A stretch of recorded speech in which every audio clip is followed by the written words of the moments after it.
अस्सलामु अलैकुम वरहमतुल्लाहि वबरकातुहू। अल्लाह ताला आप लोगों को अपने हिफ्ज़ व अमान में रखें। मैं शाह जमाल आज आपके सामने वक्फ़ बोर्ड पर सियासत के मौजू पर कुछ कहने की हिम्मत कर रहा हूँ। उम्मीद के बगौर समात फरमाएंगे। सामीन, ऐसी ज़मीनें जो अल्लाह ताला के नाम पर मुस्लिम समाज को दे दी गई हों, उनमें मसाजिद मदारिस, कब्रिस्तान, ईदगाहें और मकबरे शामिल हैं। यानी हर मुसलमानों के बुज़ुर्गों के दिए गए वो आतियात जिन्हें मजहबी व खैराती कामों के लिए वक्फ़ कर दिया गया है, वो वक्फ़ की ज़मीन, वक्फ़ की प्रॉपर्टी और वक्फ़ की जायदाद कहलाती है। ये वक्फ़ बोर्ड खालिसतन मुसलमानों के वक्फ़ इमलाक के तहफ़्फ़ुज़ और तरक्की के काम को देखने के लिए एक बोर्ड तश्कील दी गई है, जो वक्फ़ बोर्ड के नाम से मौसूम है, जो वक्फ़ बोर्ड के नाम से जाना जाता है। ये वक्फ़ बोर्ड वक्फ़ एक्ट पहली बार 1954 ईस्वी में पार्लियामेंट में मंजूर करके फिर बाद में इसको मनसूख कर दिया गया था। उसके बाद 1995 ईस्वी में वक्फ़ एक्ट पार्लियामेंट में पास हुआ, जिसमें बोर्ड को काफ़ी इख्तियारात दिए गए, और उसके बाद 2013 ईस्वी में कई तब्दीलियाँ और तरमीम हुई, जिसमें वक्फ़ बोर्ड को खुद मुख्तारी मिल गई।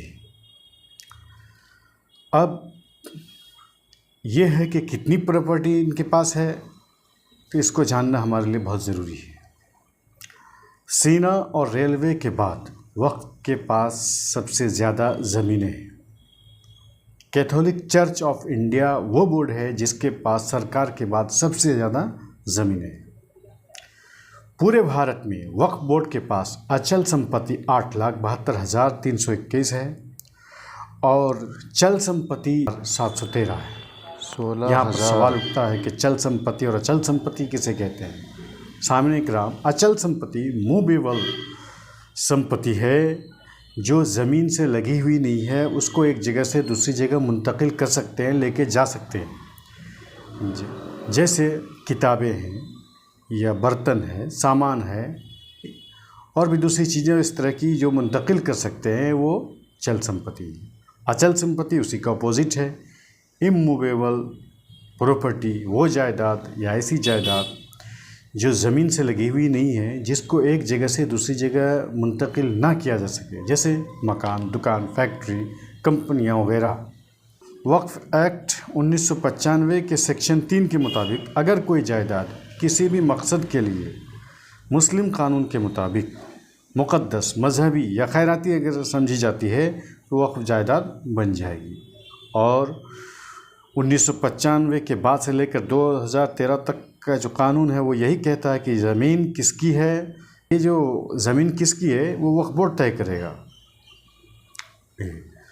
उसके बाद जो है आज का जो कानून है, यानी आज के ऐवान में लोकसभा की मीटिंग में जो कानून मुतनाज़ा बना दिया गया है, जिस पे सियासत की जा रही है, वो सियासत का मामला क्या है वो जानना भी हमारे लिए बहुत ज़रूरी है। वो ये है कि 1923 का कानून 13 का जो कानून है, जो जिसमें खुसूसी इख्तियारात वक्फ़ बोर्ड को दिए गए थे, वो छीन लेना चाहते हैं। एक नया कानून मुतारिफ़ करवाया जा रहा है।